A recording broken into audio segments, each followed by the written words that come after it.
Tata laksana kepabeanan di bidang ekspor. Dirjen BC nomor Per7/BC 2019 tentang perubahan kedua atas Dirjen BC nomor Per32/BC 2014. Apa itu ekspor? Yaitu kegiatan mengeluarkan barang dari daerah pabean. Barang ekspor merupakan barang yang telah diajukan pemberitahuan ekspor barang dan telah mendapatkan nomor pendaftaran. Barang ekspor meliputi barang yang berada di sarana pengangkut, tempat penimbunan sementara atau tempat penimbunan berikat, dan tempat lain yang disamakan dengan tempat penimbunan. Kapan barang dianggap telah diekspor?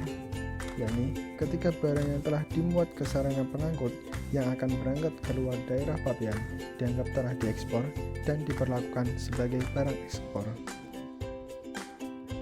Pemberitahuan ekspor barang yang selanjutnya disingkat dengan PEB adalah pemberitahuan pabean yang digunakan untuk memberitahukan ekspor barang dalam bentuk tulisan di atas formulir atau data elektronik. Kapan PEB harus diajukan? Yaitu paling cepat 7 hari sebelum tanggal perkiraan ekspor dan paling lambat sebelum masuk kawasan pabean untuk barang umum dan sebelum keberangkatan sarana pengangkut untuk barang curah. Proses pelayanan kepabeanan ekspor dimulai dengan eksportir atau PBJK mengajukan PEB menggunakan modul PEB yang dilengkapi dengan dokumen pelengkap pabean antara lain invoice, packing list, dan dokumen perizinan yang dipersyaratkan. Kemudian muncul billing untuk membayar bea keluar dengan bank dan sistem MPNG2 apabila barang tersebut terkena bea keluar. Terhadap PEB akan dilakukan penelitian lartas. Apabila tidak termasuk barang lartas, maka akan dilanjut pemrosesan pada CISA DJBC. Apabila termasuk barang lartas, maka akan dilakukan penelitian lebih lanjut untuk mengetahui apakah ada dokumen perizinan yang dipersyaratkan. Apabila dokumen perizinan telah lengkap, maka akan dilanjutkan pemrosesan pada CISA DJBC. Apabila tidak, maka diterbitkan NPBD untuk pemberitahuan kepada eksportir atau PBJK untuk menyerahkan dokumen perizinan yang dipersyaratkan. Ketika PEB telah memenuhi persyaratan, maka akan diterbitkan nomor pendaftaran dan tanggal PEB. Dan selanjutnya barang akan diperiksa fisik atau tidak sesuai dengan manajemen risiko yang ada.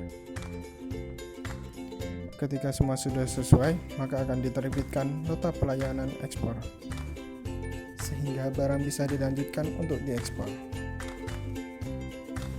Terhadap ekspor dapat dilakukan pembatalan apabila telah diberitahukan untuk diekspor atau telah mendapatkan nomor pendaftaran. Pembatalan ekspor wajib dilaporkan dalam jangka waktu 3 hari kerja terhitung sejak keberangkatan sarana pengangkut. Pembatalan ekspor dimulai dengan eksportir menyiapkan dan menyerahkan pemberitahuan pembatalan kepada KPPBC pemuatan dan dilanjutkan dengan proses penelitian oleh pejabat bea cukai. Jika barang tidak jadi diekspor dan pemberitahuan pembatalan kurang dari sama dengan 3 hari kerja, maka disetujui pembatalannya. Jika barang tidak jadi diekspor, namun pemberitahuan pembatalan lebih dari 3 hari kerja, maka disetujui pembatalannya dan diterbitkan surat penetapan sanksi administrasi. Jika barang sudah terlanjur diekspor, maka pembatalan PEB akan ditolak. Terhadap PEB dapat dilakukan pembetulan data. Pembetulan terhadap data PEB mengenai jenis barang, jumlah barang, dan peti kemas. Adapun pembetulan data PEB hanya dapat dilakukan sebelum barang ekspor masuk kawasan pabean. Dalam hal dimuat di dalam kawasan pabean, pembetulan hanya dapat dilaksanakan dalam hal telah dimasukkan ke kawasan pabean dan boleh diubah sampai dengan 30 hari sejak tanggal pendaftaran PEB. Pembatalan dilaksanakan apabila pemasukan ke kawasan pabean dilaksanakan melewati 7 hari sejak tanggal PEB atau pembetulan tanggal perkiraan ekspor melampaui 30 hari sejak tanggal PEB. Jika tidak dibatalkan, maka ekspor tidak dilayani. Dalam hal dimuat di luar kawasan pabean, maka pembetulan dilaksanakan maksimal 7 hari sejak tanggal PIB. Dalam keadaan tertentu bisa menjadi 10 hari. Jika melampaui batasan hari tersebut, maka PIB harus dibatalkan. Apabila tidak dibatalkan, maka ekspor tidak dilayani. Sekian, terima kasih.